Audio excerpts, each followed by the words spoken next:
We are following breaking news this morning with laptops open sometimes. Prince William issued an extraordinary statement seemingly suggesting someone other than a member of the British royal family could lead the Commonwealth. Russell Myers, the royal editor at the Daily Mirror, has been on the tour with Kate and Will and joins us now.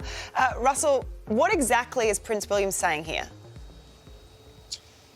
Well, good morning. I think this is an absolutely unprecedented statement. Prince William has almost been forced into this because there's been protests, there's been controversy that has really plagued this tour. And I think that his admission that it hasn't really gone to plan and that the monarchy really does need to move in a different direction if it's going to survive. I mean, I think that Prince William acknowledging that there has been issues on this tour and indeed that the Commonwealth will decide its own future. You've had these Caribbean nations saying that they want to become republics. But Prince William has even gone further. He's saying that the 54 nations of the Commonwealth will decide who leads them in the future and whether that is Prince William. I mean, Prince Charles was voted overwhelmingly to be the leader of the Commonwealth just recently. But whether that will be Prince William in the future remains to be seen.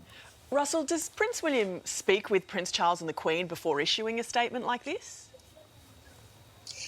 Well, undoubtedly, I think he has to, because you look at the language, just talking about not only his future and what it means to him and Kate, but talking about the Commonwealth. That has to come from the very top. And this tour has been plagued with controversy and you know, mainly not of their own doing. I think there's been several PR disasters that have gone particularly wrong. But Prince William stepping up in this moment and trying to take the sting out of the commentary, which has plagued the tour. I think that it must have been in collaboration with the Queen's most senior advisors, especially as you're talking about the future, not only his future, but the future of the Commonwealth is definitely coming from the Queen. It is a long and elaborate and legally complicated statement. How does this land around the Commonwealth?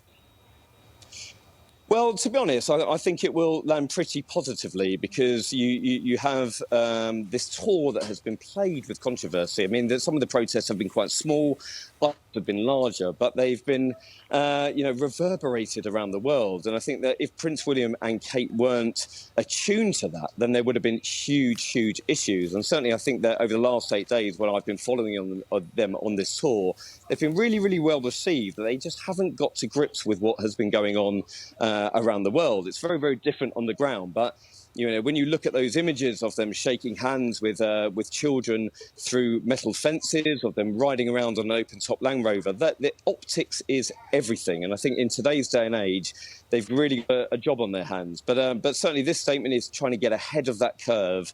And I really do think that this will shape the future of the monarchy. Wow.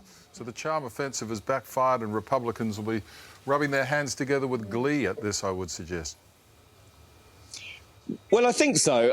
Listen, for Kate and William's part, they've done fantastically well. Yeah. What they do best is getting out to the people, and unfortunately, they've gone to. Well, they've certainly been listening, haven't they? Yeah, we have to interrupt. Hey, Russell, sorry. We'll let you catch a flight. Great chatting with you, and more, obviously, of this as it develops. That's a big story. Sure is. Huge story.